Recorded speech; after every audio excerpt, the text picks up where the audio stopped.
intelligencesquared.com.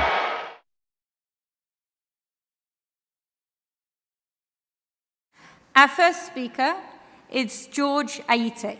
He's an economist from Ghana. He is founded the Free Africa Foundation in Washington, which is where he lives. He's a renowned writer on African issues. And I don't know if he's a member of the cheetah generation himself, but he has written about the cheetah generation, young Africans who favor the free market and democracy, and who he hopes are going to oust what he calls the hippo generation of sclerotic and corrupt old leaders. George.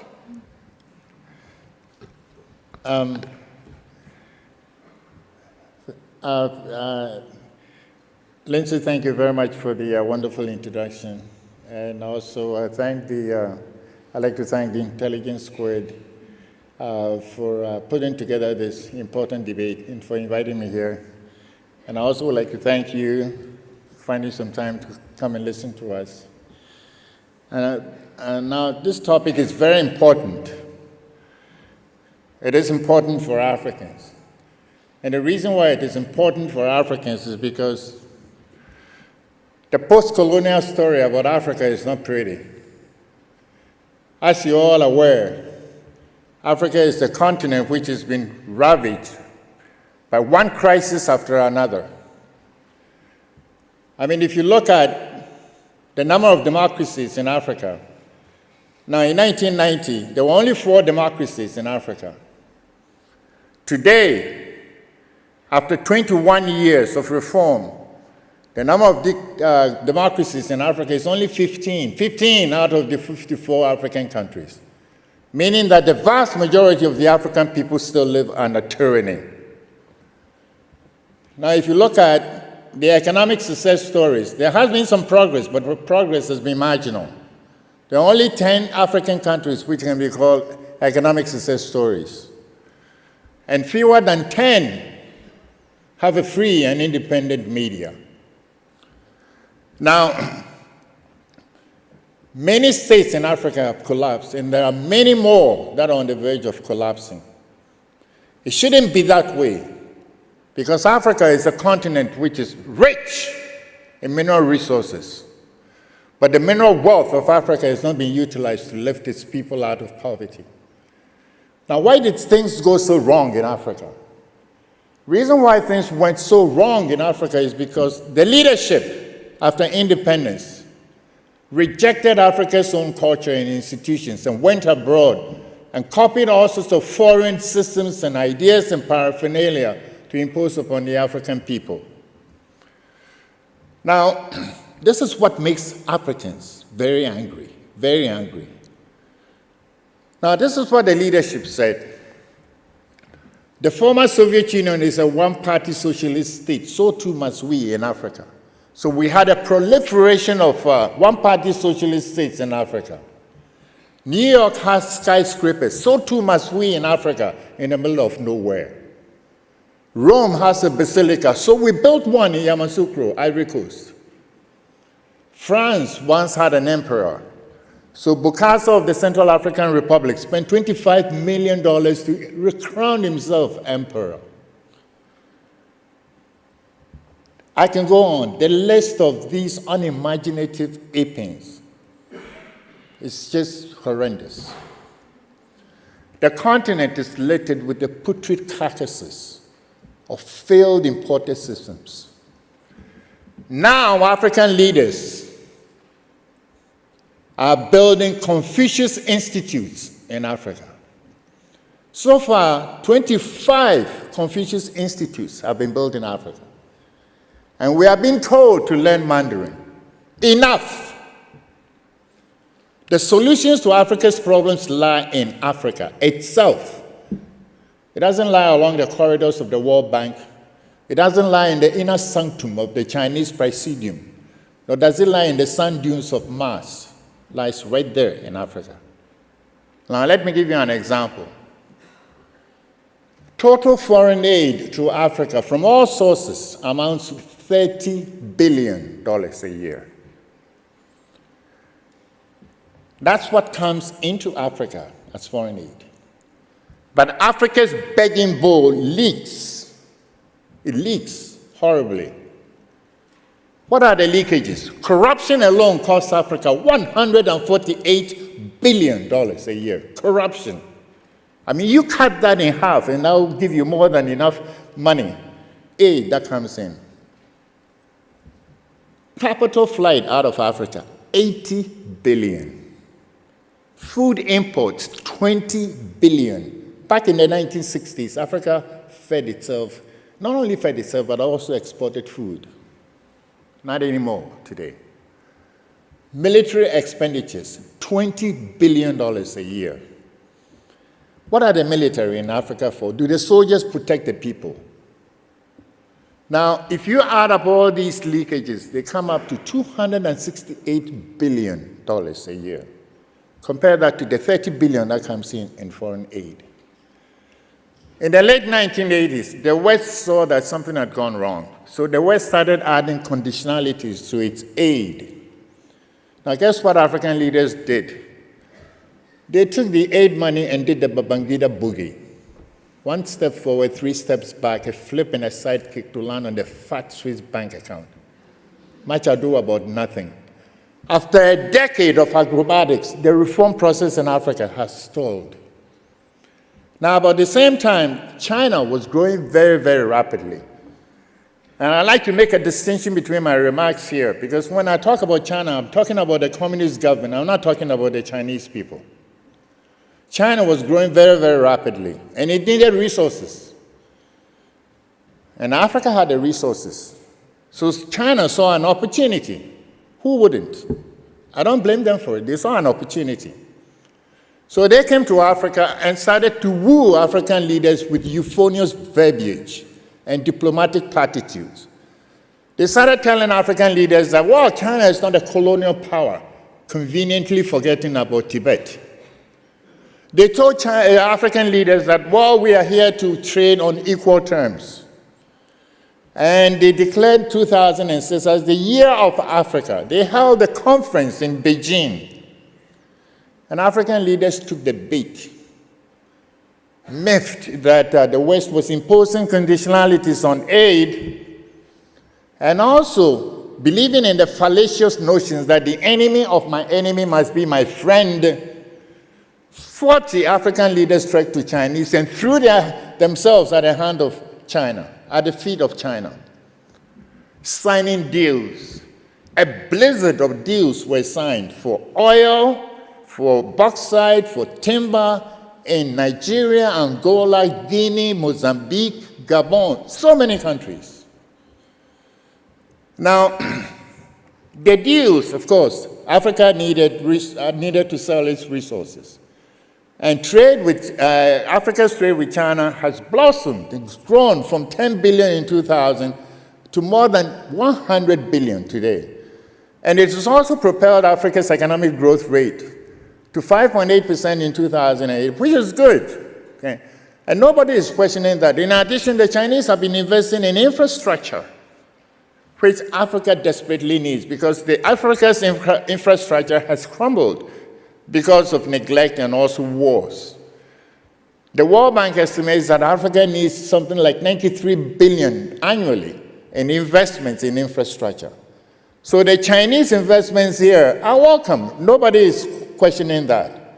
But the tactics of the Chinese in Africa are objectionable and unwholesome. Number one, the deals which are being signed on barter terms. In other words, China, in Nigeria, for example, China is going to fix Nigeria's dilapidated railway for 5 billion. And in return of that, China will have access to 4 oil plots. Okay? The barter deals are simply in China's favor. In other words, they're so opaque. China brings in all the technicians, all the workers, and so forth. That is what is wrong with that particular type of barter system. Now, secondly, the deals are being signed in secrecy and through bribery, and also by kickbacks. In Namibia, for example, the Chinese company Newtech has been indicted for giving kickbacks to a Namibian company. And China has also been securing the deals by building presidential palaces in Sudan, in Zimbabwe, and also by building sports stadiums in Guinea and also in Congo. Now, the third thing about these deals is that there is no local input in determining whether the deals are good for Africa or not good for Africa. And fourthly, the deals are going to impede economic development and also economic reform in Africa and democratic reform in Africa. Now, the West imposed conditions on its aid. China comes in and says, we're not going to impose any conditions on aid to African countries. Now, what that does is that it gives the African leaders very little incentive to reform their abominable economic and political systems. Now, fifthly, Chinese workers have also been going into the informal and the traditional sectors which have been reserved for Africans. They are not supposed to. But last August, Ghana government arrested foreign miners, foreign nationals in the mining sector, and many of them were Chinese workers in artisanal mining. If you go to Arusha market or the market in Kampala, the Chinese traders are also to the resentment of the traders who work in that particular market. Now, don't get me wrong. I'm not saying that China should not trade with Africa. China is welcome to do business in Africa, but the business has to be transparent and also has to be above board. There is now growing objections to Chinese forays into Africa. Former South African President Thabo Mbeki describes China's forays into Africa as a new form of colonialism. And as a matter of fact, some African commentaries are also dismissing that as chopsticks mercantilism. Now, China is welcome to do business in Africa with the people in Africa. Otherwise, it will meet its own peril. In Libya, for example, China invested something like $18 billion in infrastructure investments in Libya.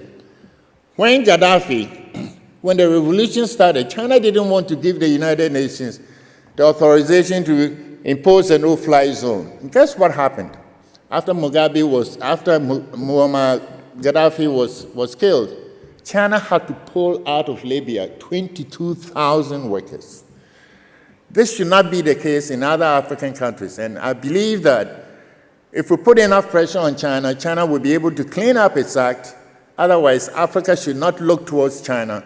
The solutions that Africa needs can be found in Africa itself. Thank you very much. Thank you, George. Stay where you are. Don't move. Don't move. Don't move.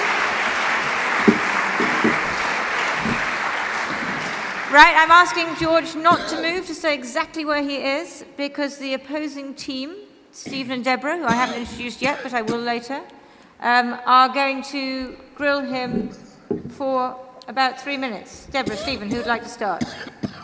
He's choking already, so you haven't even started asking a difficult question yet. George, don't you think you've delivered to the audience a spectacular piece of generalized rhetoric with emphasis on the word generalized?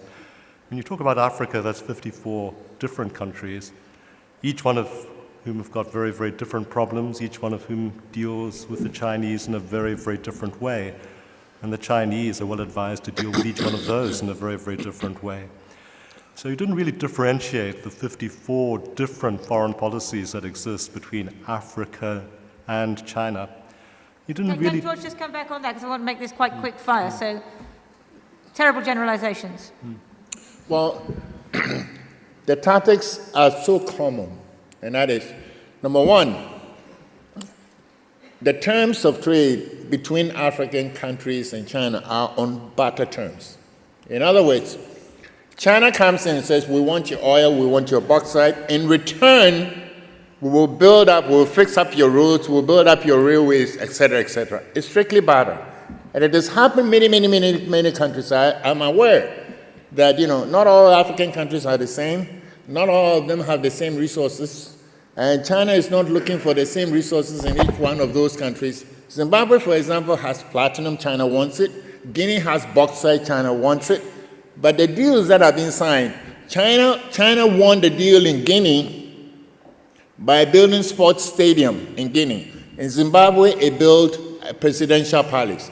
So the tactics are the same. Deborah. You talk about African governments not having any input into these bargains and these arrangements, as though it's all just being imposed on them and dictated by China. That's not the case in the countries I'm familiar with. What makes you, do you have any evidence to back this up?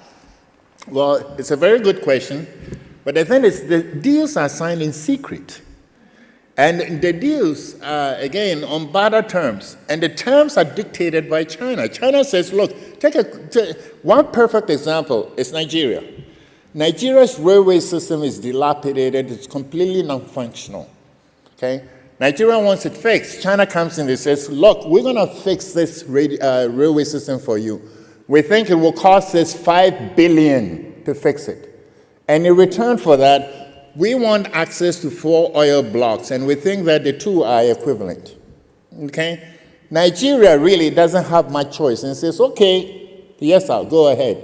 But the thing is, the way this deal is set up, the potential for graft. What happens if 2 years from now China comes around and says that, oh, we made a mistake. We thought this railway system, fixing this cost would be $5 billion, but now we think it's $7 billion. Okay, quickly, Debbie, do you want to come back?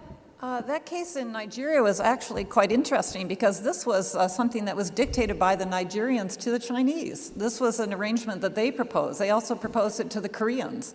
You can read about this in the Chatham House report, which looked into this in a great deal of detail. George, briefly? Yeah, first, the Nigerians gave it to the Chinese, and this is what the Chinese told them. They said, we'll fix your railways if you give us access to 4 oil blocks. Okay? The Nigerians had a choice to go to the Koreans or to the Chinese. Okay, we're going to leave it there.